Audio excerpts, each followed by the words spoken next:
साथियों, आप सभी जान रहे हैं आज भूपेश बघेल की कैबिनेट मीटिंग थी जो कि उसके निवास स्थान पर था। तो उन्हीं की क्या क्या रिजल्ट हुआ, कैबिनेट मीटिंग में क्या क्या हुआ, भूपेश बघेल ने प्रेस कॉन्फ्रेंस के माध्यम से बताया है। देखिए इस वीडियो के माध्यम से।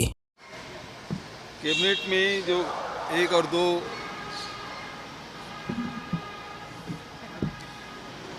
2 दिसंबर को जो विशेष सत्र बुलाया जा रहा है उसके बारे में कैबिनेट में डिसीजन हुआ। उसके विधेयक के जो मसौदा है उसके बारे में चर्चा हुई और जो आरक्षण है उसके बारे में भी बात हुई, जिसमें अनुसूचित जाति, जनजाति, पिछड़े वर्ग, EWS इसके आरक्षण के, और दूसरा ये है कि जो जिला में भर्ती की जाती थी उसके भी कोई एक्ट नहीं था, जिसको भी हाई कोर्ट ने निरस्त किया था।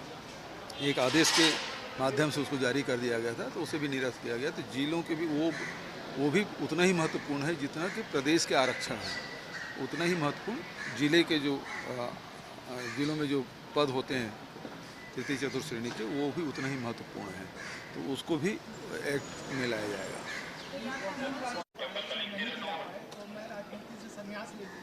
इसी पे डॉक्टर रमन सिंह ने पलटवार किया कि उनको आपको भी गंभीरता से नहीं लेना चाहिए, तो मैं भी नहीं लेता। रमन सिंह जी सच में 2004 से 3 से लेके 12 तक के आरक्षण लागू नहीं किया था, और किया तो हाई कोर्ट में टिक नहीं पाया। हम लोग आरक्षण के लिए विशेष सत्र बुला रहे हैं, तो कवासी लखमा जी को इस्तीफा देने की जरूरत नहीं पड़ेगी। कांग्रेस की सरकार आदिवासियों के साथ हमेशा खड़ी है। पैसे का भी काम नहीं हुआ है राजनांदगांव में, और 1 साल अब जब हुआ तो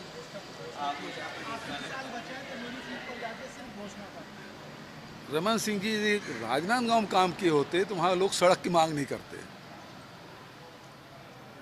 नई सड़क की मैंने घोषणा की, वो सड़क बनाए होते तो नई सड़क की ज़रूरत क्या थी।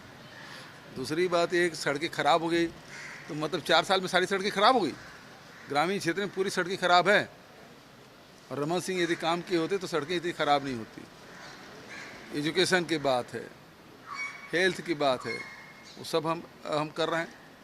रमन सिंह जी केवल गुमराह करके वोट लेते रहे।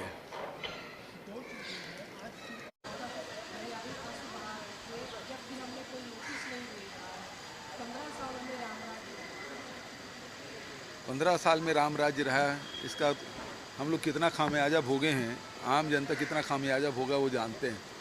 आदिवासियों की ज़मीन चली गई, सैकड़ों आदिवासी जेल में ठूस दिए गए, फिर नक्सली बताकर इनकाउंटर किए गए, जीरम में हमारे नेता शहीद हो गए। तो ये राम राज्य था। किस प्रकार से लूट मची थी वो सब ने देखा है। तो 15 साल के कार्यकाल का रिजल्ट आ गया, 15 सीट में सिमट गए। इंदौर, उसके बाद गुजरात, लगातार। हाँ, तो निर्मला सीतारमण जी से कल मीटिंग है, परसों फिर राष्ट्रीय अध्यक्ष के साथ मीटिंग है हमारी।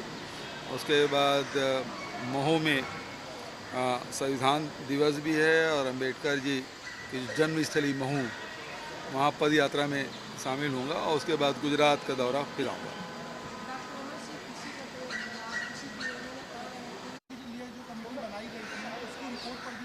उस सारी बातों पर चर्चा हुई, उसके बारे में डिटेल चौबे जी बताएंगे आपको।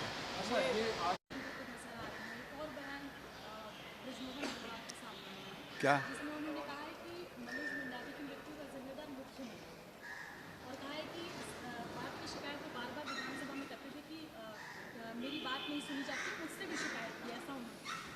नहीं, वो और भी बात बोले हैं। मुझे उन्होंने राक्षस भी कहा है। तो रमन सिंह जी के मेरे चूहा बोलते हैं, ब्रिजमोहन अग्रवाल जी राक्षस बोलते हैं। इनके पास कोई मुद्दा नहीं है और हीन भावना से ग्रसित हैं।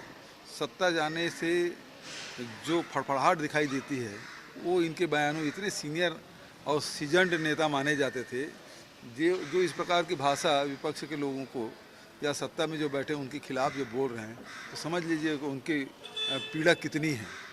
और मनोज मंडावी जी से मैं उसकी मृत्यु के 1 सप्ताह पहले मेरी मुलाकात हुई थी। कांग्रेस पार्टी ने उसको उपाध्यक्ष बनाया विधानसभा का। ये लोग बता दें भारतीय जनता पार्टी के लोग कब आदिवासियों को विधानसभा को उपाध्यक्ष बनाए। तो ये तो आदिवासियों को हमेशा वो लोग दूसरे दर्जे के नागरिक की तरह वो व्यवहार करते रहे 15 साल। पेशा कानून लागू नहीं किए, फॉरेस्ट राइट एक्ट में अधिमान्यता जो मिलना था उनको अधिकार सामुदायिक दावा मिलना था वो मिला नहीं, और आदिवासी इनके राज में पलायन करने के लिए मजबूर हुए। 600 गांव खाली हुए। तो ये इनके कुशासन का हाल था।